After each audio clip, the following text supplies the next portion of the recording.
All right, this is it. Gonna spend one more night. Gonna do a few videos.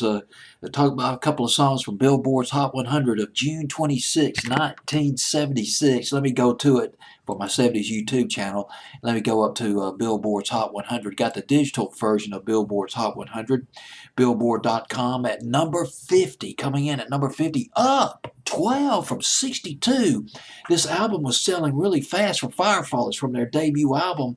Eventually went gold pretty fast for them too. From 62 to number 50, a lost 45 by Firefall. Livin' Ain't Livin'. Off of Billboard's Hot 100, June 1976. Firefall started in Boulder, Colorado by Rick Roberts, lead singer. He was with the Flying Burrito Brothers, along with a guy named Jock Bartley. Jock Bartley played in a band called Fallen Angels, an outfit called Fallen Angels.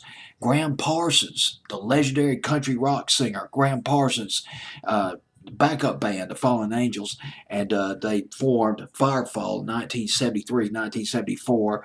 And Firefall, they tighten up. They tighten up their skills. They tighten up their playing, their performances, playing the nightclubs, mostly in Aspen, Colorado, and in Boulder, Colorado as well. They made a demo tape. 3 songs on this demo tape produced by Chris Hillman, one of the original members of the Byrds, and later became a member of the Flying Burrito Brothers.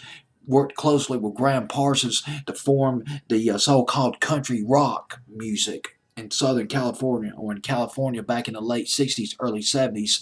And anyway, they shopped around for a record deal. They were not successful at first, but Firefall managed to get a record deal with Atlantic Records.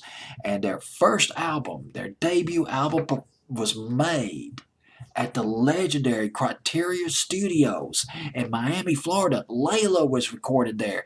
Eat a Peach by the Allman Brothers, the studio version of Eat a Peach, was produced at Criteria Studios, and I believe it was in Miami, Florida.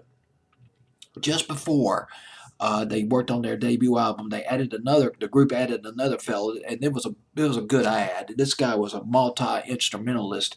His name was David Muse. He played a harmonica, the flute, the saxophone, and You Are the Woman, their first really big hit, featured a flute played by David Muse.